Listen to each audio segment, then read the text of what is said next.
अब देखो बेटा 4.3 and now question number 10। Question number 10 क्या पूछ रहा है आपसे, समझ लो। क्वेश्चन नंबर 10 बोल रहा है an express train takes 1 hour less than a passenger train to travel 132 kilometre between Mysore and Bengaluru. देखो मैसूर एंड बेंगलोर से एक ट्रेन जा रही है, कितने किलोमीटर डिस्टेंस का? मैसूर, ये मैसूर मान लो, ये बेंगलुरु मान लो, बेंगलुरु। ओके, इसी तरह क्वेश्चन इसलिए मैंने इसी तरह लिखा, हालांकि बेंगलुरु की डेफिनेशन, बेंगलुरु का स्पेल कुछ और है।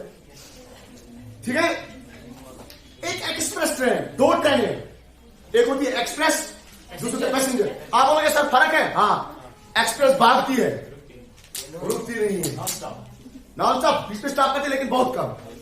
लेकिन जो पैसेंजर ट्रेन है वो हर घर के आंगन में रुकती है, हर घर के आंगन में। सीधी सी बात है, टाइम उसको ज्यादा लगेगा। अगर उसकी स्पीड भी ज्यादा होगी ना फिर भी टाइम ज्यादा लगेगा, क्योंकि वो रुकती बहुत है, लेकिन एक्सप्रेस बहुत कम रुकती है। अब ऐसे ही समझ लो ताकि आपको क्वेश्चन समझ में आएगा। जो ये एक्सप्रेस ट्रेन है, ये एक्सप्रेस मान लो, उसके बाद यही डिस्टेंस कौन भी कवर करता है? Passenger train. यही डिस्टेंस सेम स्टेशन, और उसको वो भी 132, लेकिन ये किसका मान लिया? Passenger train, passenger train. ठीक है, ये कौन सी ट्रेन है? एक्सप्रेस। ये कौन सी है? क्वेश्चन का लॉजिक समझ लो। चाहो तो ये ऑनलाइन में पढ़ाता हूं मैं, अदरवाइज ऑफलाइन में कभी डायग्राम आपको नहीं बनाएंगे, ऑनलाइन में, ताकि वीडियो पे रहती है तो पास करके वो उठा भी सकता है। तो मैसूर से लेकर बेंगलुरु एक्सप्रेस ट्रेन 132 किलोमीटर की डिस्टेंस कवर करती है, और मैसूर से लेकर बेंगलुरु 132 किलोमीटर पैसेंजर ट्रेन सफर करती है। लेकिन यह बोलता है, क्वेश्चन बोलता है, जो पैसेंजर ट्रेन है वो 1 घंटा ज्यादा लगाती है एक्सप्रेस से। आप बोलो सर क्वेश्चन ऐसा नहीं कहा है, क्वेश्चन ऐसा फिर कहा होगा। एक्सप्रेस ट्रेन 1 घंटा कम लगाती है पैसेंजर ट्रेन से, ये बोला। चाहे मैं वो बात बोलूं चाहे मैं ये बात बोलूं, बात तो एक ही है। समझ में आया कि नहीं आया? हम मान के ले चलते। फिर क्या क्वेश्चन पूछ रहा है? Find the average speed of the passenger train and express train, ये क्वेश्चन पूछ रहा है। और ये बोल रहा है average speed of 2 train, average speed of 2 train. और ये बीच में जो बोल रहा है, जो समय लगा है, बीच में जो वक्त लगा है, उसको आप इग्नोर कर लो, नेग्लेक्ट कर लो। ओके, हम मान के ले चलते हैं passenger train x kilometre per our की स्पीड से चलती है। हम मान के ले चलते हैं, सुनो, हम मान के ले चलते हैं, ये डिस्टेंस, स्पीड अपॉन टाइम का क्वेश्चन है। ये distance is equal to speed upon time का क्वेश्चन है। कितना टाइम लगाती है? x, कितना स्पीड है किस ट्रेन की? पैसेंजर ट्रेन की। x किलोमीटर पर आवर है ना, किसकी स्पीड है? पैसेंजर ट्रेन की स्पीड है x किलोमीटर पर आवर। तो मुझे बोलो उसकी स्पीड क्या है? स्पीड बता, उससे कुछ स्पीड कम है? नहीं, टाइम, वो टाइम है। ठीक है, हाँ। अब देखो, जो इसकी एक्सप्रेस की स्पीड है वो इससे 11 ज्यादा है, means x + 11 kilometre per our. Question समझ फील हो रहा है? हमेशा क्वेश्चन को पहले फील किया करो, फिर फोक्स, फिर सॉल्व। पहले फील कर लो आराम से। अगर इसकी स्पीड x है तो उसकी 11 ज्यादा है, तो x + 11। एक बात, 2 कंडीशन है, और एक कंडीशन, इसको कितना टाइम लगता है? Let it be t hours. इसको 132 किलोमीटर कवर करने में कितना टाइम लगता है? t hours. लेकिन इसको इससे 1 घंटा कम लगता है, तो t - 1 आवर। कुछ समझ में आया कि नहीं आया? फिर क्वेश्चन को थोड़ा समझाता हूं। मैसूर से लेकर बेंगलुरु तक 132 किलोमीटर का डिस्टेंस है। मैसूर से लेकर बेंगलुरु तक 132 किलोमीटर डिस्टेंस है। पैसेंजर ट्रेन को ज्यादा टाइम लगता है, 1 घंटा, as compare to express train, इस डिस्टेंस को कवर करने में। और क्वेश्चन बताया है, जो एक्सप्रेस ट्रेन है उसकी स्पीड पैसेंजर ट्रेन से 11 किलोमीटर ज्यादा है। अगर हम मान लें average speed of passenger train x kilometre है पर आवर, तो उसका कितना ज्यादा है? That's x + 11 kilometre per our. Okay, अगर ये t आवर्स लगाती है तो वो 1 घंटा कम, वो मीन्स वो t minus 1 hours and we have to find out the average speed. Means हमें x को निकालना है, t को हमें किसको निकालना है? हालांकि तो t को भी हम निकाल सकते हैं, लेकिन हमें किसका निकालना है? क्वेश्चन समझ में आया? चाहो तो कॉम्पिटिटिव एग्जाम में आप इस तरह एक्सप्रेस कर सकते हो, लिखने की जरूरत नहीं है, यहां से आप इक्वेशन बना सकते हो। बस इन दो लाइन्स को देखकर मैं इक्वेशन बनाऊंगा। लेकिन आपका बोर्ड है तो बोर्ड में आपको हर चीज अच्छी तरह लिखनी होती है, तो आप लिखो लेट द एवरेज स्पीड, डरो मत, एवरेज स्पीड होगी। आप किस ट्रेन की बात कर रहा है? Passenger train. अच्छा थोड़ा सा मुझे बोलो, पैसेंजर, मुझे बोलो मैंने पैसेंजर ट्रेन का क्यों एक्स किया? मैं एक्सप्रेस का भी लिख सकता था, वो डिपेंड है उसको। Let the average speed of passenger train is equal to x kilometre per hour. ठीक है, ब्रश कर गए। चाहो तो इस डेटा को आप चलो ऐसे करो, मैं बाद में रब करूंगा, ऑनलाइन पे उठा सकते हो। Let the average speed of passenger train is equal to x kilometre per hour. Therefore let the average, तो किस ट्रेन की बात कर रहा हूं? एक्सप्रेस ट्रेन जो तेज भागती है, उसका स्पीड कितना है? x plus 11 kilometre per our. Question समझ में आया? Okay, let the time taken by passenger train, कितना टाइम लगता है पैसेंजर ट्रेन को कवर डिस्टेंस करने में? t hours. तो लिखो t hours. Let the time taken by express train, तो एक्सप्रेस ट्रेन को कितना टाइम लगेगा? t माइनस 1 घंटा कम, t माइनस 1 आवर। ठीक है, अब मैं इस चीज को रब करता हूं, चाहो तो आप पास करके देख सकते हो। ओके, t माइनस 1 आवर्स हो गया क्वेश्चन। ठीक है ना? तो हम पहले किस ट्रेन की बात करेंगे? पैसेंजर ट्रेन की बात करेंगे। पैसेंजर ट्रेन पैसेंजर ट्रेन की बात करेंगे हम। पैसेंजर ट्रेन डिस्टेंस किसके बराबर होता है? श्योर, स्पीड किसके बराबर होता है? Distance upon time. Distance upon time. तो मुझे बोलो डिस्टेंस क्या है? स्पीड क्या है? डिस्टेंस कितना है? 132 है ना, 132। टाइम टेकन कितना है? पहली बार कौन सा टी? छोटा टी, स्मॉल टी। तो ठीक है, तो मैं लिखूं ओवर और x t is equal to 132 equation. एक इक्वेशन बन गई। अब फॉर किसकी बात करेंगे? For express train. अब एक्सप्रेस ट्रेन की बात करते हैं, उसके लिए भी स्पीड की फार्मूला यही है ना? अरे स्पीड की फार्मूला हर जगह तो यही होगी। स्पीड किसके बराबर होता है? Distance divide by time. अब यहां पे भी स्पीड क्या है? लेकिन यहां पे स्पीड है x प्लस 11। डिस्टेंस क्या है? ये भी है 132। नहीं समझ में आया? डिवाइड बाय, लेकिन यहां पे टाइम है t माइनस 1। कुछ समझ में आया कि नहीं? थोड़ा सा सेट कर लो। मैं लिखूं x plus 11 into t minus 1 is equal to 132। ठीक है, अब मैं थोड़ा सेट करता हूं। x into T that's x T, x into minus 1 that's minus x, 11 into T that's 11 T, 11 into minus that's minus 11 minus 32। नहीं चलो 130। समझ में आया? अब देखो मैं करूंगा ये इक्वेशन सेकंड मान लो, use first and second. Check कर लो, एक्स टी ऐसे ही माइनस एक्स प्लस, देखो 11 टी, जरा टी का वैल्यू देखो, यहां पे टी का वैल्यू देखो किसके बराबर है? ओवर आ, यहां पे टी का वैल्यू देखो किसके बराबर? T is equal to 132। नीचे डालो एक्स, 132 बाई एक्स, तो लगा टी का वैल्यू 11 इंटू 132 अपॉन 132 अपॉन, ठीक है ना? ये बंद हो गया, कोई बात नहीं, गॉट इट। अब ठीक है, x T minus x plus 11 into T का वैल्यू क्या है? यहां से निकाला 132 बाई एक्स, और माइनस क्या है 11 इज इक्वल टू, जरा 132 का वैल्यू देखो किसके बराबर? इक्वेशन फर्स्ट में 132 का वैल्यू एक्स टी लिखो ना, एक्स टी यहां एक्स टी यहां एक्स टी कट है ना, राइट हैंड साइड में। अब देखो यहां क्या बचेगा? माइनस 11 प्लस, कैलकुलेटर से बोलो 132 इंटू 11, चलो 132 इंटू 11 देखो that is 132 132 that is 2 1452 okay.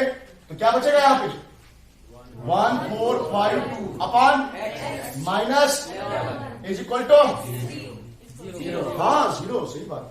अब देखो x into minus x cross multiply कर लो माइनस एक्स स्क्वायर प्लस क्या है 145 माइनस क्या है इसके साथ करना है ना minus 11x whole divide by हो गया होल डिवाइड बाई x लेकिन वो 0 के साथ मल्टीप्लाई चलो लिखो x इज इक्वल टू अब देखो क्वेश्चन क्या बनेगा यहां से देखो that is minus x square पहले माइनस 11x लिखो प्लस लिखो 1452 is equal to 0 into x that is इसको स्टैंडर्ड फॉर्म में बनाओ स्टैंडर्ड फॉर्म में माइनस से मल्टीप्लाई क्या बनेगा ओवर और x square plus 11x minus 1452 is equal to समझ में आया आप क्वेश्चन हो गया this is the standard form of the quadratic यहां से आप आराम से कर सकते हो here a is equal to 1 b is equal to 11 c is equal to minus 141 so d is equal to d square 11 minus 4 into 1 into minus 1452 11 square means 1 to 1 ये मुझे जबान याद minus into minus 4 into 1452 4 into 1452 58 sure 5808 अब add कर लो ये 9 2 59 greater than 0 इसका root निकालो x is equal to x किसके बराबर है minus 3 that is 11 plus minus under root of 59 divide by 2 into a1 x is equal to minus 11 plus minus 70 divide by x is equal पहली बार positive ले लो minus 11 positive इसकी बात कर रहा हूं देखिए इसकी 77/2 दूसरी बार नेगेटिव ले लो minus 11 minus 77 divide by x is equal to this minus this that 66 divide by x is equal to 30 यहां पे देखो x is equal to minus 88 divide by cancel कर लो क्यों अरे स्पीड है तो व्हाट इज द स्पीड आप किस ट्रेन की बात कर रहे हैं तो लिखो speed of passenger train PT किसका बराबर है 32 speed of express train ET किसके बराबर है 33 plus 11 that is 44 kilometre per our समझ में आया कि नहीं आया नहीं आया ना तो मैं अभी समझाता हूं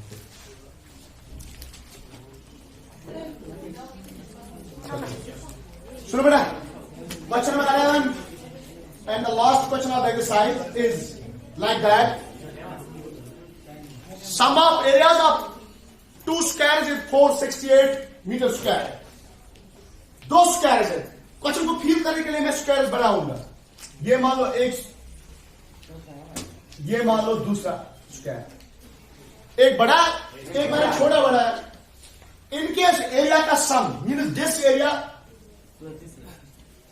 प्लस दिस एरिया अगर हम इनके एरिया का सम करेंगे तो वो किसके बराबर है 468 मीटर स्क्वायर ओके लेकिन अगर उनके पैरामीटर का हम डिफरेंस करेंगे अगर हम पैरामीटर्स का डिफरेंस करेंगे डिफरेंस बिटवीन देयर पैरामीटर्स वो is equal to 24 metre find the side of the two square क्या करना है स्क्वायर के साइड हम मान के ले चलते इसका साइड किसके बराबर है और इसका साइड किसके बराबर है 1 कोई बात नहीं आप देखो अब ये एक वेरिएबल में कन्वर्ट हो जाएगा हम मान के ले चलते हैं इसका स्क्वायर एरिया साइड किसके बराबर है इसका मुझे बोलो अगर इसका साइड x है what will be the area x square क्यों बड़ा है ना एरिया स्क्वायर होता है बराबर साइड स्क्वायर अगर मैंने साइड को x रखा तो एरिया क्या होगा x स्क्वायर इसका क्या होगा बेटा तो दिस प्लस दिस होगा ना 468 समझ में आया ना फील करने के लिए डायग्रामेटिकली पहले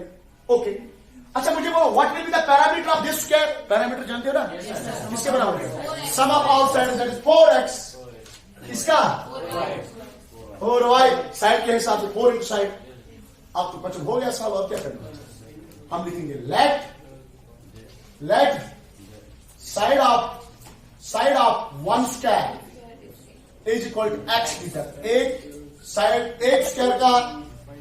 स्क्वायर स्क्वायर का साइड किसके बराबर है? x metre. And side of another square, side of another square बोलो किसके बराबर है? y metre. According to question के हिसाब से x square plus y square that sum of areas of square किसके बराबर? 468। अरे है ना कि नहीं? इक्वेशन। और क्या बताया है? Difference between their parameter is 24। अरे है कि नहीं है? बोला है ना, difference between their parameter is 24 and area का स्क्वायर का सम 4 6 8। अब देखो यहां 4 से डिवाइड कर लो, डिवाइड बाई 4 कर लो, 4 से डिवाइड कर लो इस क्वेश्चन को। x माइनस y है ना, is equal 24। That is x is equal to 20, oh sorry 6, इसको भी डिवाइड करना, दैट 6। तो x is equal to 6 minus y को शिफ्ट कर लो प्लस y। यूज इन, समझ में आया?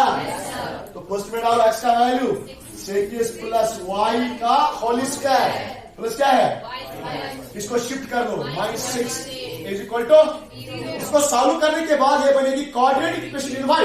फिर y का सोल्यूशन निकालना है, भूल नहीं जाना, हम फिर x का निकालते हैं।